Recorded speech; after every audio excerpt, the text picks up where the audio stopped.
What's up, LEGO builders? Welcome back to Coconut Brick Studios. My LEGO mech army has steadily developed over the past months, developing things like heavy class mechs, guard drones, and a versatile gunship. But my army is still very lacking in the light class mech department, and there's another mech concept people have been requesting that might end up being a walking war crime, but hey, you guys asked for it. It's mech building time, so make sure to open fire on that like button, and let's get building. When I say lacking in the light class department, I mean I have absolutely nothing. When first planning the mech army, I split it into 3 classes: light, medium, and heavy, but I was really only interested in the latter two, and the light class just existed by default. I briefly thought about lowering each class of mech 1 level and designing a new heavy class, but you guys kept clamoring for a light class, and I thought it would be a good opportunity to build more mechs. But what exactly is the purpose behind a light class of mech? I designed the heavier ones to fight tanks and aircraft or act in an artillery role, striking from afar. So smaller mechs scuttling around the battlefield trying to fight HADF armor are just going to get pulverized. And then I realized a light class could do really well in an infantry support role,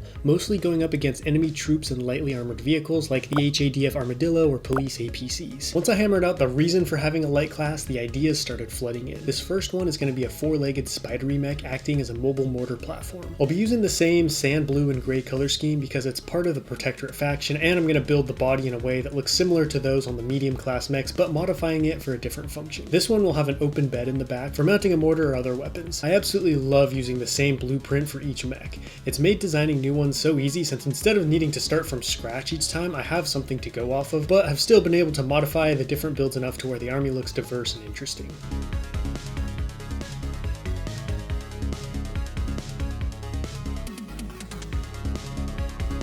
I want the mortar to look more advanced than your traditional muzzle-loaded tube on a bipod. So this is a triple-barreled breech-loaded version mounted to a body that stores rounds. Very new, very dangerous. Breech loading just means the projectile is loaded at the back of the barrel instead of the front. This will get rid of the need to have a loader riding up next to the mortar. I have no idea if having 3 rotating barrels is actually more effective than 1, but it looks a lot cooler, and like I say all the time, when it comes to LEGO mocks, it's all about what you want to make. Practicality suddenly comes about as necessary as a seatbelt on a golf cart. Unless that one friend is driving.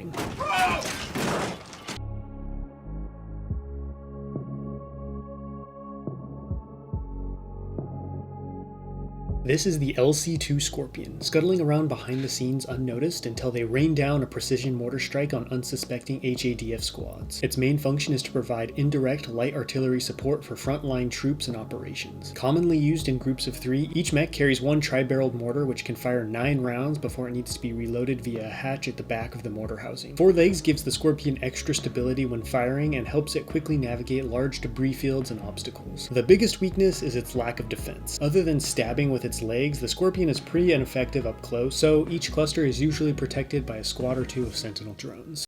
As much as I love standard practices and procedures, I'm going in a very different direction with this next mech. I have an opportunity to try out some different designs for the light class builds, and I think it's about time I built a more traditional mech with a full cockpit and arms.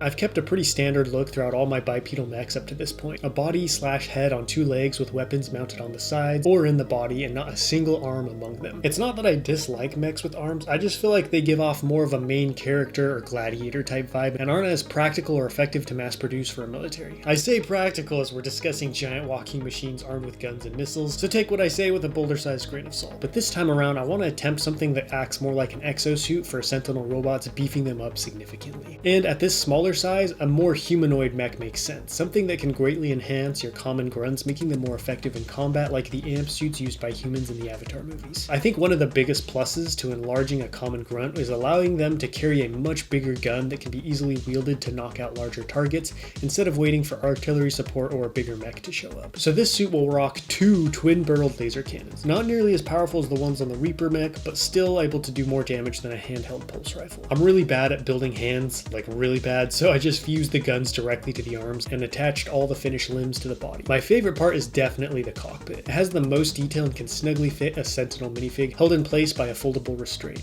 Deployed as an experimental exosuit for infantry support, the LC-1 Basilisk has had mixed results. It grants infantry units increased speed and strength, allowing them to take on bigger vehicles until backup can be called in, but it can't do much with its arms other than point and shoot.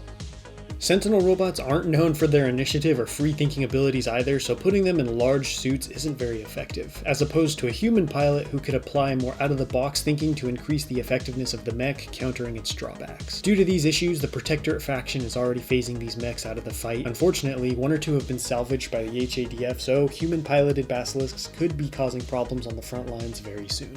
The light class of mech can really thrive in a support role for the overall army, from EMP walkers to transports, but this next mech idea needs a much bigger body to really do it justice, so it's time to pound some bland chicken breasts and hog that bench press as we jump up to the next weight class. Medium class mechs are like the starters on a basketball team. Everyone sees them coming and you better get out of the way before getting stepped on. These are the main weapons fielded in a fight, with most strategies and operations revolving around them. Bigger than any HADF vehicle, they tower over the battlefields, raining down death and destruction, and it's all humanity can do to keep these advanced fighting machines at bay. As of right now, I have the 3 basic weapon types covered: melee, anti-air, and artillery. So now I can start building the more fun and niche types like flamethrowers and catapults. Oh wait, that's still kind of artillery and about 600 years too late. Although medieval mechs would go kind of hard on Coconut's Kingdom. Anyways, I had a few people asking for a flamethrower mech, which I thought was just an absolute must. I've tried to find who commented the suggestion for a flamethrower but couldn't locate it, so whoever you are, thanks for the idea. Because it's a medium class mech, I get to cheat and reuse the same design as the other ones. Although while revisiting the design to build a new set of legs, I noticed a couple serious weak points I'm going to need to fix, especially in the ankles. I broke more ankles building this than Allen Iverson did in the first half of his basketball career. The bottom half of the mech is going to look pretty standard since I didn't feel the need to change anything there, but the head is where things are going to start to look different. The back half is where the power cells are stored, giving the machine life, and where the weapons are attached. Like we've discussed earlier, none of my mechs have had arms up to this point, but I think this one definitely needs some in order to better aim the jets of napalm it sprays.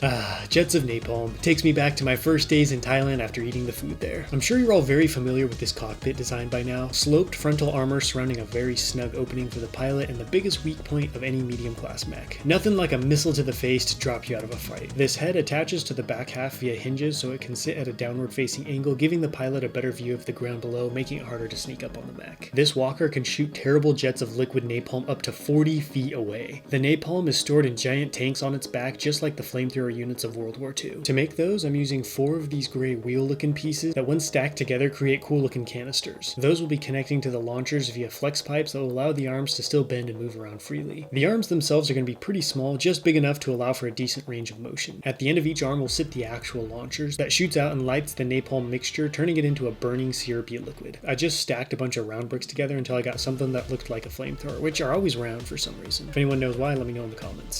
Once that's done, I can assemble all the components and connect the launchers to the tank via those flex tube and assemble the rest of the mech. Let me know what you think of this bad boy down below in the comments. Not much is known about the MC-20 Bombardier, since upon arriving to a fight, it bathes everything in fiery napalm, melting cameras, drones, and leaving no survivors, sometimes even on both sides. Due to its destructive nature, it's also rarely used, only brought out by protectorate forces as a last resort when winning the battle is worth the risk of potentially cutting off a retreat or burning the remaining friendly forces. As a result, these have become a truly terrifying sight on the battlefield, and HADF forces have been advised to not engage these mechs even with tanks. So squads are advised to pull back until a commando team can be brought in to neutralize the storage tanks on the back, allowing it to be destroyed safely. That's all the mechs I have planned for now, but I feel like I've given the protectorates a very unfair advantage, even with all the HADF tank designs I built a couple weeks ago. There are a lot of mechs out there that are immune to all infantry wielded weapons, so I'm going to build a special type of fire team that can quickly find and destroy mechs using this new shoulder mounted missile launcher. That way the humans can fight these walkers without always needing a tank or helicopter present. I've been wanting to include more drones for the humans, so I'm going to build a reconnaissance drone capable of going into buildings or peeking around corners, feeding intel back to the operator via this tablet. The drone and tablet can also coordinate with the Viper missile platform, calling in long-distance strikes on larger targets, giving the HADF a longer, more accurate arm to strike at protectorate targets. Tanks are the HADF's best weapon against mechs, but due to their size and limited numbers, can't be everywhere at once and are usually occupied when backup is needed.